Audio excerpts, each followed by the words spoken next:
Shinobi slashed its way into arcades in 1987, and has even seen entries on recent consoles, although overlooked, such as the Nintendo 3DS.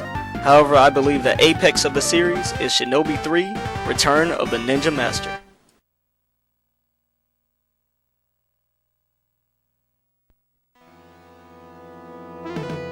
This game may not only be the best of the Shinobi franchise, but the absolute best ninja action title of the 16-bit era.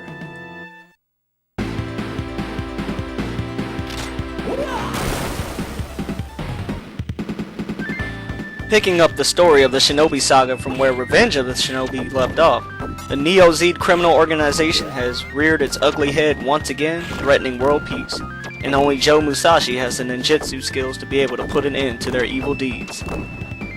Of course, it's not that deep of a story, but then again, this is a 16-bit action game, so gameplay is what matters, right? So let's get to that. The controls, while relatively simple, do afford the player a lot of different ways to handle all enemy types and enemy situations. For the most part, taking advantage of the standard 3-button Genesis controller configuration. The A button is used to activate ninjutsus, the B button is used for shuriken attacks and sword slashes, and the C button is used to jump. This leaving only the start button as a way to access the menu to be able to change the ninjutsus on the fly. Of course, each of those 3 button functions also have advanced features. The jump button, when timed properly, can be used to do a double jump, and if you press the shuriken attack button while doing a double jump, you'll send forth a flurry of shurikens towards your enemies. Also, you can double tap forward to run, and use the B button to unleash a slash that'll usually take out most enemies in one hit. There's also a dive kick attack that can be used while jumping if you press diagonally towards the enemy and the B button. This has been used to get me out of lots of dangerous situations, as when you dive kick off an enemy, you usually bounce back with just a little bit of momentum, sometimes giving you an extra chance to be able to gain ground just in case you're right over a pitfall. And of course, you've got your standard ninja wall jump, which can be used to access secret areas and power-ups in certain stages, or just to navigate certain traps in areas that are designed around the feature. With all those techniques at your disposal, the power-ups in the game aren't really that diverse. You've got the standard POW icon that'll add double damage to your shurikens, you've got the ninjutsu icon that'll give you another use of ninjutsu, regular shuriken icons that'll add more to your total, and of course you've got the 1-ups that'll be hidden in certain hard to reach areas that'll give you an extra life. One more often overlooked ability in the game is the ability to be able to block. If you press and hold the attack button, you'll put both of your shurikens up in a defensive form, and you'll actually be able to block most projectiles. Now I know I went through the majority of this game without even realizing that I could block, but after I found that out, it's helped me out of numerous situations.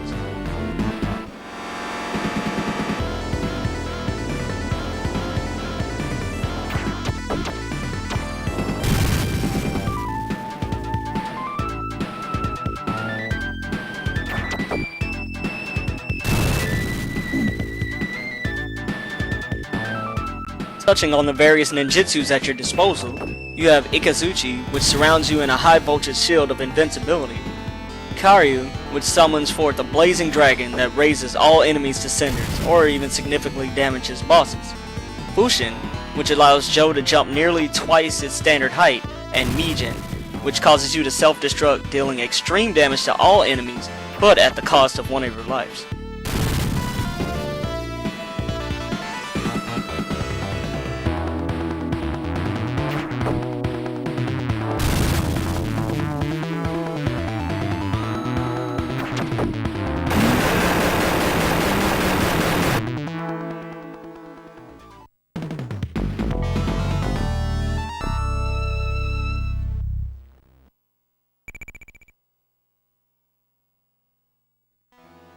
With all these techniques at your disposal, the gameplay still wouldn't be anything worth writing home about without a bit of diversity, and this is where Shinobi 3 absolutely shines.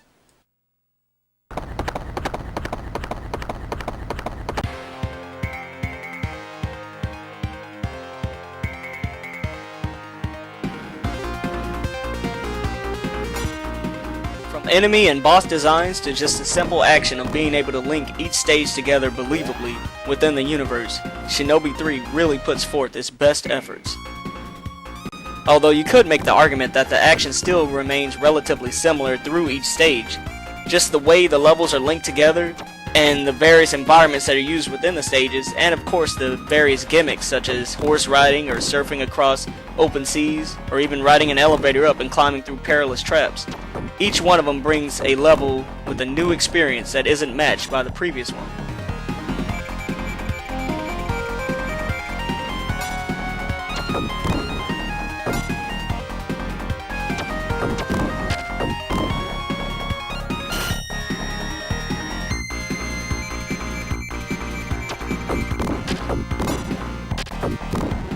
Even the enemy design and the difficulty ramps up accordingly. Although most people liked Revenge of Shinobi, its challenging difficulty did put a few brick walls forward to most gamers. However, Shinobi 3 starts you off at a fairly even difficulty and mounts it up as you learn how to play the game. Same with the enemy and boss designs. When you first start off, you're fighting relatively normal ninjas and kunoichis, and maybe the odd four-armed ninja statue that got brought to life by some sort of magic. However, as you progress, you start fighting superhuman ninjas, robots, mutants, and all sorts of other biological monstrosities.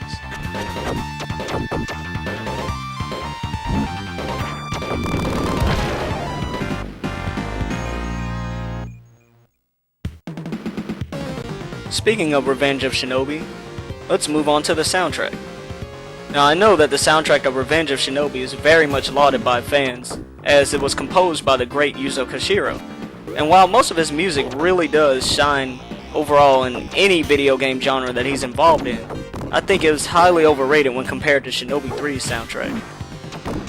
Now, while that isn't a knock against Koshiro at all, I think that this new soundtrack for 3, composed by a trio of composers, Hirofumi Murasaki, Morihiko Akiyama, and Masayuki Nagao, really knocked it out of the park with all compositions. I really can't think of a bad track in this game at all.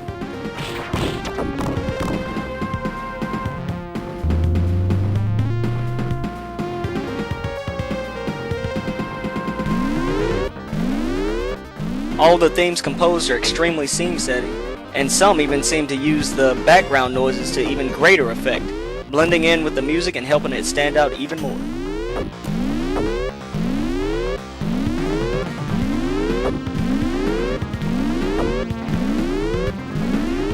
From the slow, methodical plotting themes of most of the secret base incursions in the game, to the high-paced, high-intensity themes that often occur with scrolling stages, you really will not find a better ninja game soundtrack, at least in the 16-bit era. There are also multiple boss themes that are used depending on the type of boss that you're facing. There's a certain theme that's almost always used for high-tech bosses or mutant bosses. You've got certain ones that are used for the giant screen-filling enemies, and then the ones that are usually focused on standard ninja-style enemies. And so, very much like the enemy and boss designs, as well as the level designs, the music is incredibly diverse.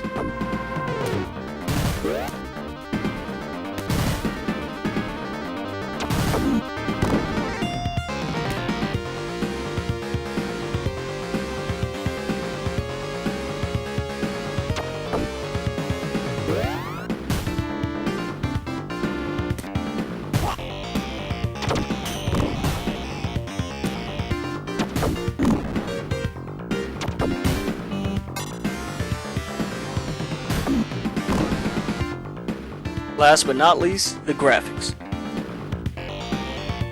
Released in 1993, I feel like this was some of the best that the Genesis had to offer at that time. The animations are pretty detailed and while not overly complex like some of Virgin's games, they do get the job done and they don't allow for any lag in gameplay, or at least perceived lag when controlling your characters.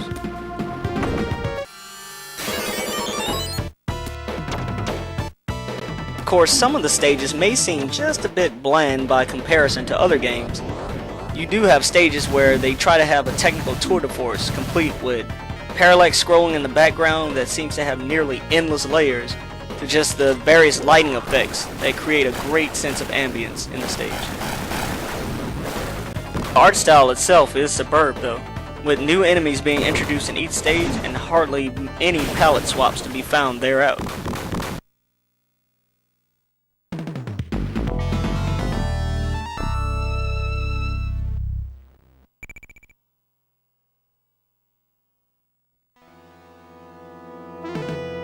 A great example of where all these facets tie together perfectly is the biological weapon stage, Stage 3, Body Weapon.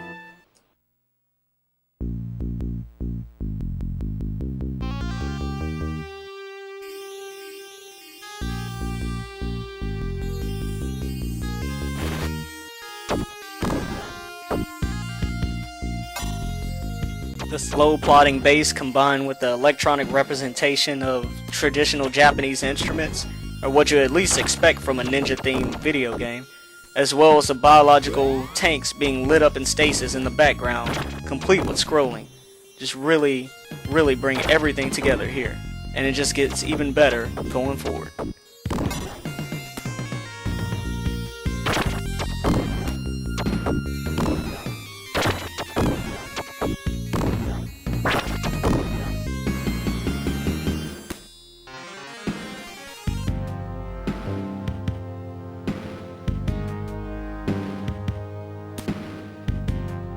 This is also where the stages start to branch out with much more vertical platforming after training you how to do such at the past elevator stage. Once again showing how Shinobi 3 teaches you something and then forces you to master it in the following stages. That in and of itself is something that most games should aspire towards. Instead of having long drawn out tutorials, just go ahead and teach the player what they need to do in previous stages and then force them to master it to be able to pass forward and throughout the game. With all these positively glowing comments, I really actually could not find anything I just significantly disliked about the game or thought they can improve. If I had to pick something though, it would be just the way the double jump functions.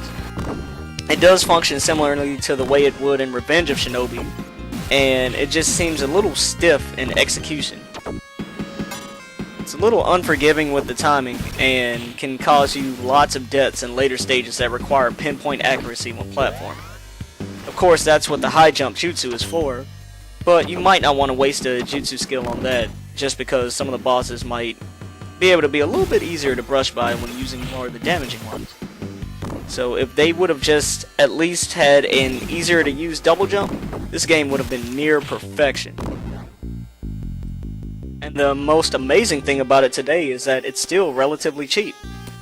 It's not only available on lots of different collections for the PSP, PlayStation 2, PS3, and the Xbox 360, as well as a downloadable for Steam, but if you just want to get a physical copy for the Genesis, even complete, it really will not break the bank at all. That being said, if you like action games or even just ninjas even the least bit, and you still haven't played Shinobi 3, you're doing yourself an extreme disservice. Try to find a way to play this game today, you will not regret it.